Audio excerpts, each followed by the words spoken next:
Now on BBC One at 10 o'clock, the BBC News with Hugh Edwards. Tonight at 10, there's growing concern about the South African variant of coronavirus in parts of the UK. People in 8 postcode areas across London, Surrey, Kent, Hertfordshire, Southport and Walsall are being asked to take tests regardless of symptoms. Random checks have found a number of cases in the UK which could not be linked to international travel, so ministers have given this warning. If you live in one of these postcodes where we're sending in enhanced testing, then it is imperative that you stay at home and that you get a test even if you don't have symptoms. But there is more progress on the vaccination front, as all residents in eligible care homes in England have been offered the jab. Also tonight, in Myanmar, the army is in charge again after detaining the democratically elected leader Aung San Suu Kyi. 3.5 years after the Grenfell fire, hundreds of thousands of people are still living in unsafe apartment blocks, despite government promises to help. What are you up to in your socks, Alan? It's like -4. On patrol with Avon and Somerset Police, among the first to use the new £800 fines in England for breaking the lockdown rules. And we report on the American quarterback aiming to win an incredible 7th Super Bowl and a place in sporting history. And coming up in sport on BBC News, Liverpool signed Ben Davies from Preston this evening, but it is one of very few deals on a not-so-busy transfer deadline day.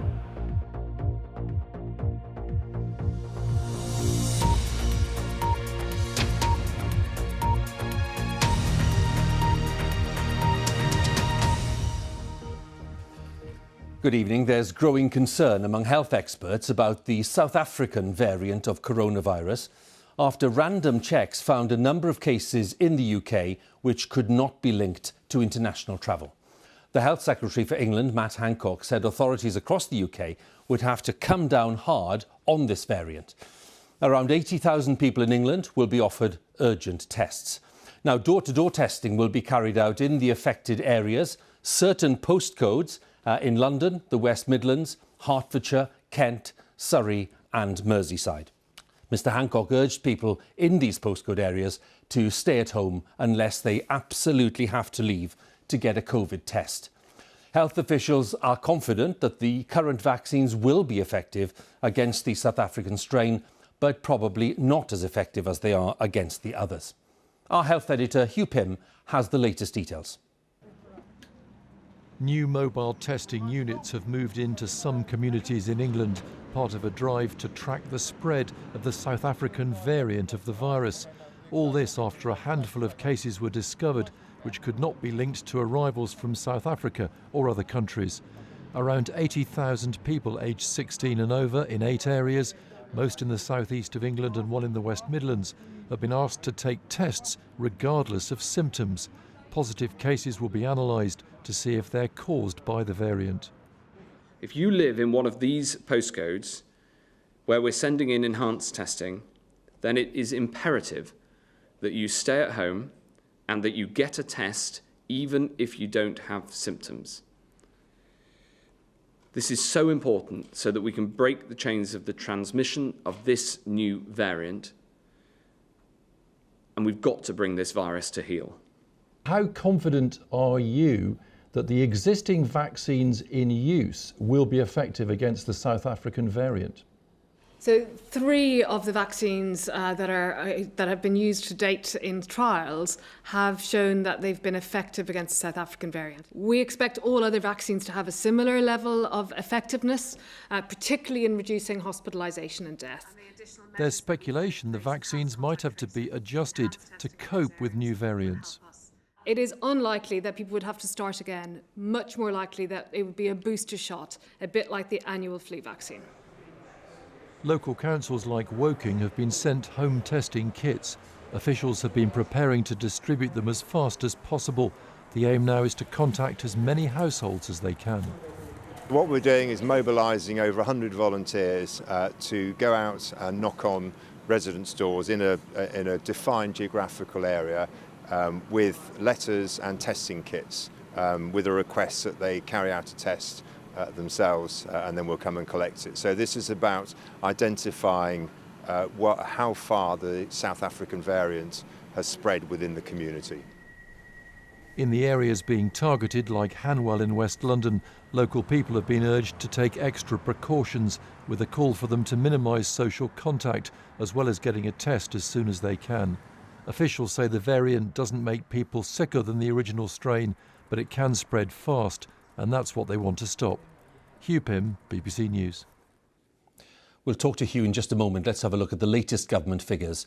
They show there were 18,607 new coronavirus infections recorded in the latest 24-hour period, which means that on average, the number of new cases reported per day in the past week is 23,732. Number of people in hospital has fallen slightly, down to 34,783. 406 deaths were reported. That's people who died within 28 days of a positive COVID test, and that figure is always somewhat lower after the weekend. On average, in the past week, there were 1,148 deaths announced every day, taking the total so far across the UK to 106,564. Let's have a look at the vaccine rollout. This shows that 319,038 people have had their first dose of one of the 3 approved COVID-19 vaccines in the latest 24-hour period. And that means in total that nearly 9.3 million people in the UK have had their first vaccination. So as I mentioned, Hugh is with me. And when we look at the challenge posed by the South African variant, what's your understanding of the scale of that? Well, Hugh, to look at it one way, there are just 11 cases where there are no known links to international travel, 105 in all. Officials say it doesn't make patients sicker than they would have been with the original strain of the virus. And as we've been hearing, Public Health England certainly think that the vaccines will be effective enough, if not quite as effective as they were with that first strain. But it is more transmissible. That means it spreads more rapidly, a bit like that original UK variant, which emerged in Kent back at the turn of last year or towards the end of last year. And that's what they really are worried about, why they are putting people into these local communities, flooding it with testing capability, in Matt Hancock's words, to come down very hard on it to stop it spreading any further. Because, of course, across the UK, cases are falling 30% week on week. Hospital admissions are coming down 20% week on week. They don't want this picking up again, of course, at a time when ministers and officials are looking ahead to the possibility of easing restrictions. OK, Hugh. Once again, many thanks. Hugh Pym, our health editor. So as we heard, more than 9 million people in the UK have had their first dose. The vaccination drive has been very successful in elderly care homes in Scotland. 94% of residents have now had their first dose and 80% of care home staff. Wales has now given a first dose to 74% of residents and 78% of staff. In Northern Ireland, 80% have had both doses of the vaccine. And in England, all eligible care home residents have been offered the vaccine. But that doesn't mean that life can yet return to anything like normal. Visits by relatives are still very restricted. Our social affairs correspondent, Alison Holt, has been hearing about the impact on families not being able to see their loved ones. Hello. Hello. It's me. This is the only way that Ruth Coward can spend time with her mum, Diane, in a specially built visiting lodge in the garden of her mum's care home near Loughborough. The screen that separates them keeps any risk of the virus at bay, but it's also a barrier to what Ruth sees as meaningful contact. It's great that she's got staff who are happy to hold a hand, but I'm the other side of a window and I want to get that close. The vaccine rollout means residents are now better protected from COVID, but for Ruth, the worry is about the impact on her mum of not having family with her. She's changed. She's a different woman, different personality, can't communicate as well, looks completely different. That's not due to any lockdown necessarily, but that time I've lost that. I've lost that time with Mum, and it was never part of the plan. Some homes have stopped almost all visits. At the Willows, where Diane lives, throughout they've tried to ensure families and residents have some sort of safe contact, but their priority is clear. We do understand, but we have to look at what's best in this particular time for the residents, and it's to keep them safe. We have to make sure that we do not get the virus in the home. This is the most difficult of balancing acts. After so many deaths, care homes know the importance of protecting residents. But for many relatives, time with the people they love is quite simply running out. What about your granddaughter? Am I not number one?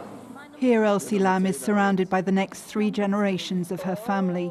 COVID separated the 97-year-old care home resident from them, and eventually it took her life. Her granddaughter is now campaigning for key relatives to be prioritised for vaccines like care staff. We knew obviously she didn't have loads of years left, but I think she had longer. And to have taken away the opportunity in her final year to have not been able to touch her or hold her hand, as my mum, my sister and I always had, is just barbaric. Blow her some kisses.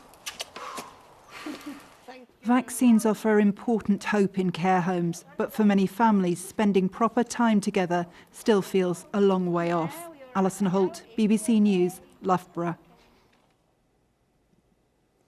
In Myanmar, the armed forces have seized power and detained the country's leader, Aung San Suu Kyi, and other democratically elected figures. Troops are patrolling the streets and a nighttime curfew is in force, along with a 1-year state of emergency. The US President Joe Biden has raised the possibility of imposing new sanctions. Now, the army there alleges that the recent election victory by Ms Suu Kyi's party was undermined by fraud. She has urged her supporters to protest against the military coup. Now, Myanmar, formerly known as Burma, was ruled by the military until 2011. After democratic reforms, Aung San Suu Kyi was in partial control with the military's agreement. After spending 15 years under house arrest, Aung San Suu Kyi was hailed around the world as a symbol of democracy. She was awarded the Nobel Peace Prize. Now her leadership and reputation are damaged after defending the army's brutal treatment of Myanmar's minority community of Rohingya Muslims. But she still enjoys great support among many people in Myanmar. The BBC's Fergal Keane has the latest. An army reverting to autocratic type, swiftly and ruthlessly deposing a democratically elected leader. Somewhere behind the guns, Aung San Suu Kyi is once more a prisoner of the generals. And even if people never trusted the military, there's still shock at what's happened. The army assaulted people as it carried out a coup on the civilian government elected by our people. Our country is just a bird learning to fly. Now the army has broken our wings. I am surprised and shaken. I fear that prices will rise and people will revolt. I hope that Aung San Suu Kyi and her colleagues will be freed sooner rather than later. The crisis began when Suu Kyi's party won a landslide victory in elections last November. That win may have convinced the military that their hold on key security ministries, the root of real power here, was threatened. This was their response, relayed to the public on state television. Allegations of election fraud from an army notorious for its human rights abuses. There'll be a state of emergency for a year with limitless powers to detain political enemies. This is the husband of one woman MP asking the soldiers what they want. His wife is taken away in one of the numerous dawn raids. Expect them to escalate. The coup has an air of dark familiarity. For decades, the military has tried to maintain a monopoly of power. This was in 1995, when Aung San Suu Kyi was released after her first 6 years of house arrest. The woman I met then was a global human rights icon. I think I became more political after I was put under house arrest than before. Because once I was under house arrest, I became totally a political animal. Because this was my whole existence. But human rights would eventually come second to politics.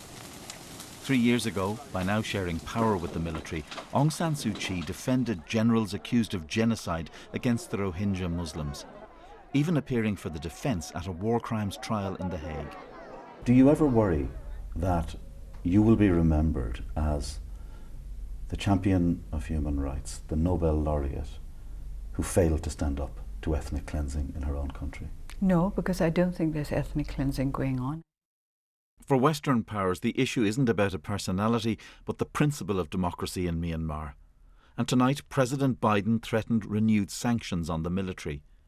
But he needs Chinese support, and that's far from assured, given the competition for regional influence between Beijing and Washington, and China's long-standing support for the generals.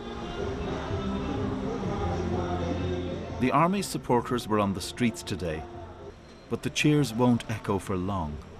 Ahead lies deepening isolation, perilous uncertainty. Fergal Keane, BBC News. Back home now, and the impact of the pandemic is being felt acutely by children with the closure of schools to most pupils. The leading economic research group, the Institute for Fiscal Studies, has predicted that the loss of teaching could translate into a loss of earnings totalling up to £350 billion in the long run. Our education correspondent Lane Dunkley has been to 2 schools on Merseyside. Morning guys, you okay? Egremont Primary in Wallasey.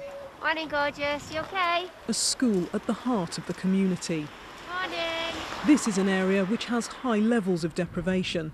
The pandemic has made worse many of the challenges children here face, and there is concern that lockdown and lost learning will have a lasting legacy. We've got children in school at a primary age that have missed key elements of their learning, and we can try and help them to catch up as best as we can, but each year the curriculum builds on the foundations of the knowledge from the previous year. Ultimately, the children that come to our school are coming to school with an awful lot of barriers to learning already. This is going to have an impact on many of them for the rest of their lives.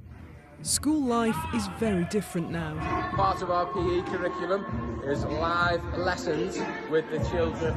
Here, the challenges have been met with resilience and imagination. But today's report by the Institute for Fiscal Studies paints a bleak picture. It's predicting that those in education now could on average be £40,000 worse off across their working lives because of the pandemic. I felt very, very flat, and I just thought, here we go, here's another thing telling the children how badly off they are and how awful they feel at the moment. At Birkenhead High School Academy, the head teacher says there needs to be more focus on keeping up morale in schools. What we are doing as a school and as educators, what we are always doing is we're trying to instill a lot of aspiration. So it's motivating and keeping the children going without loading that pressure on, saying that everything is going to count towards your GCSEs or your A-levels or your BTECs. So my hopes are to go to university. Beth and Tegan are doing A-levels. Their careers are at the forefront of their minds, and so is trying to stay positive about the future. It's hard sometimes when you're trapped in your room and it feels like it's just you going through it. So that's why we wanted to come up with a video for our school to show people that it's not just them going through it, it is everyone.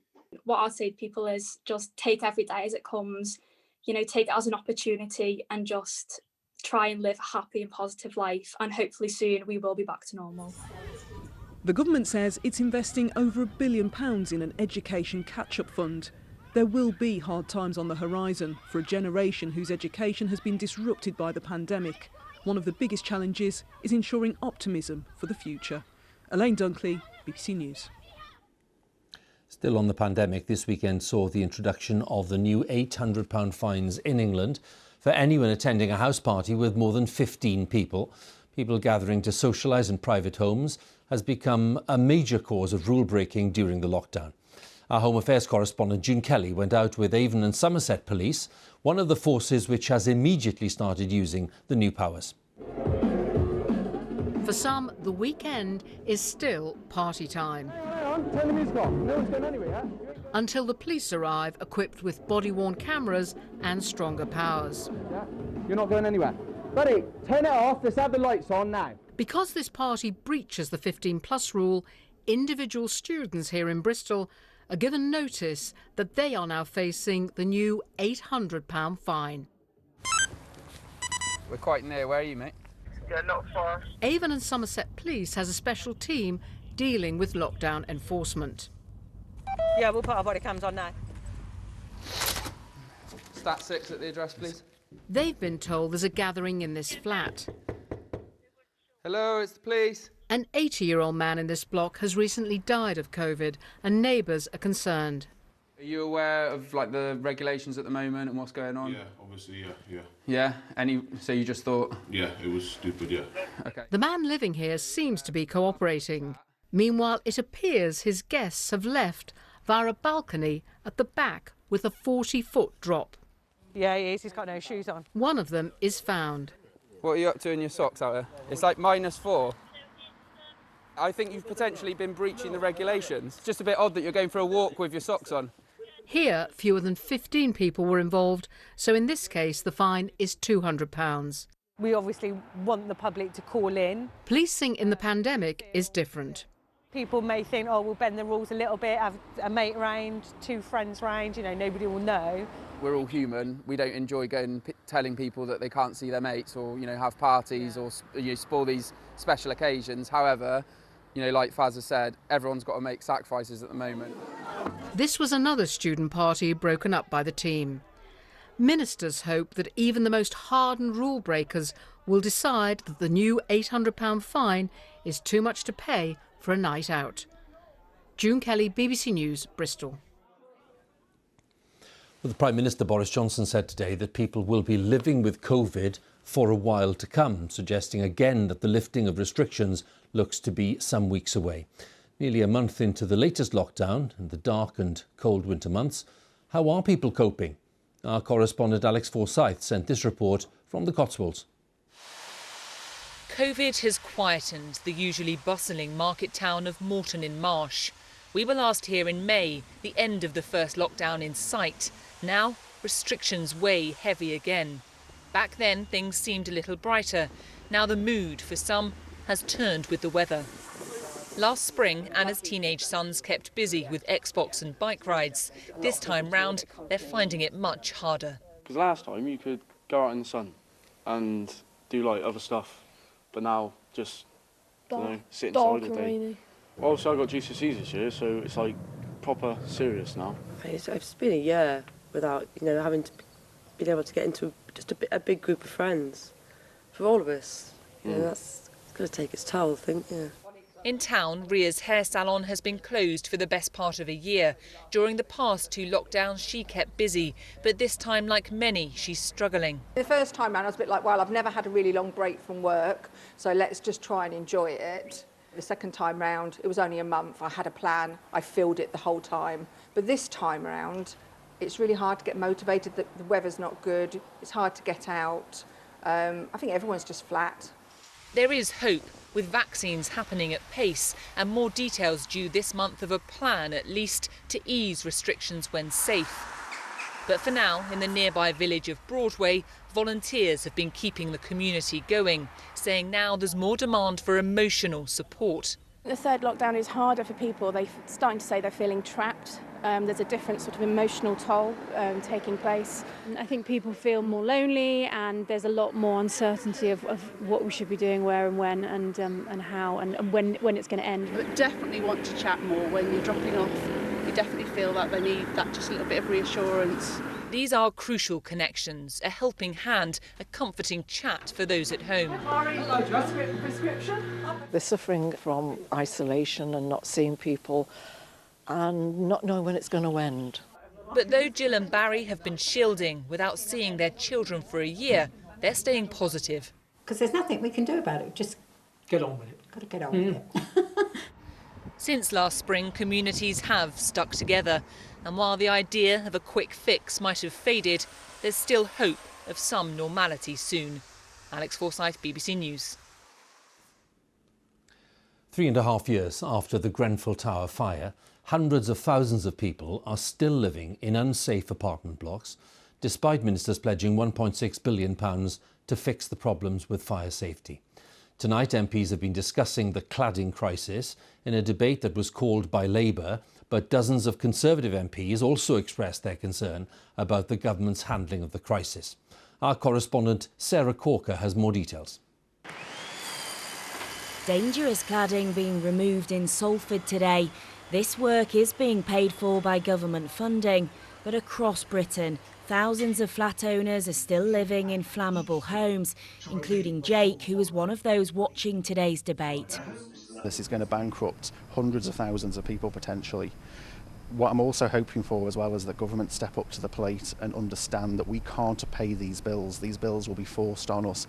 I call Thangan Debonert. In the Commons, Labour called for urgent action to protect flat owners and a deadline of next year to make buildings safe. If you bought a new car, which turned out to be dangerous, you wouldn't expect to be told to take out a loan of tens of thousands of pounds to pay for it, often more than the price of the original car. And this is people's homes. The government's allocated £1.6 billion to remove cladding. No call Minister Chris Pincher. But the Housing Minister told MPs that developers had a duty to act too. In many cases, building owners or their managing agents have simply passed on significant remediation costs to leaseholders without regard to the affordability of those measures. And that's why we've been accelerating the work to develop a financial solution to protect leaseholders from such costs. But dozens of Conservative MPs expressed their concern about how this is being handled. The government has to provide a safety net. It has to step in and it has to help leaseholders through this area. I will not accept loans to leaseholders. Labour won tonight's non-binding vote, and while Conservative MPs all abstained, this debate increases pressure on ministers to find a solution to this escalating cladding crisis. Sarah Corker, BBC News. Now, a month has passed since Britain left the EU's single market and customs union under the post-Brexit trade deal, which marked, of course, the start of a major shift in economic relations. The government is claiming that businesses have adjusted well overall to the new rules and that trade is flowing smoothly. But some MPs are warning that food exporters, in particular, are struggling with delays and added bureaucracy, and they say action is needed to save companies from collapse. Our economics editor, Faisal Islam, has the story. The fishing fleet's coming in at Bridport Harbour on the Dorset coast. It's been a month since the post-Brexit deal provided for the stability of ongoing free trade and what the government called a new sea of opportunity from increased catches. But so far, new difficulties of exporting foodstuffs back across the channel mean choppy waters. Some wonderful cuttlefish that's just come in. At the family fish exporters down the road, Charlie Samway's prime exports have for decades served European plates. Here they prepared thoroughly for Brexit, but that hasn't been enough. First page is a CMR for the whole truck. We didn't have to do that before. This is all export health certificate, so this is completely new. There are 26 steps the government outlined hours before the new arrangements came into force, including export health certificates that require a visit by this vet to certify safety. The government's description of these as teething problems causes some annoyance here and at their clients down the road at Brixham Market in Devon. Waterdance fishing merchants were promised no unnecessary form filling by the PM in person in his first month in the job. In the first few weeks, in practice, UK prices fell so much that they're deciding whether to land their catch directly in France. The prices are suffering dramatically, so we are at least a third down in terms of the value and therefore the turnover of businesses. It is the worst of all outcomes, at least that's how it feels at the moment. Here you can see the reality of the government's promise that the post-Brexit trading arrangements with the European Union would mean no new form filling, would mean no new trade barriers with our exports. It's pretty clear that they are. Plenty in the fish industry, but many other industries are in the same boat. They say it's not just teething problems, they want answers from government. Fish is an extreme example, but even longer-lasting foodstuffs such as cheese produced in Cheshire and exported directly into European homes is facing an end to such trade as each transaction now incurs a £180 fee from those export health checks. Challenging is one word, disastrous is another. The other side of our business, which is our online sales to the consumers of the EU, that has completely and utterly stopped. These are just two examples in the testing first weeks of the deal. There have been delays for tens of thousands of pigs, for example. Some large exporters find ingredients in their goods don't qualify for the deal and they're paying tariffs. The Conservative chair of the Agriculture Select Committee wrote to the government saying these issues needed to be gripped by government before businesses go to the wall. Ministers are adamant that disruption in general has been lower than expected and that problems will go away, especially after a £23 million fund for fish exporters. But having prioritised freedom from EU rules over the free flow of exports to it, there were always going to be consequences. Faisal Islam, BBC News in Bridport. To the United States now. The 55th annual Super Bowl takes place in Tampa, Florida next Sunday, the most watched sporting event in America. All eyes will be on Tom Brady, and at 43 years old, the quarterback is aiming to win an incredible 7th Super Bowl with his new team, the Tampa Bay Buccaneers. The achievement would see him take his place among the very greatest American sports stars of all time. Nesta McGregor has this report.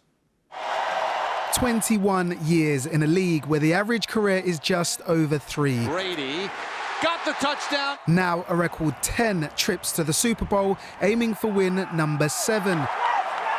And at 43, zero chance Tom Brady is anywhere near finished. To have the opportunity to play in this game means a lot to me. We're one game away from the ultimate goal in this sport.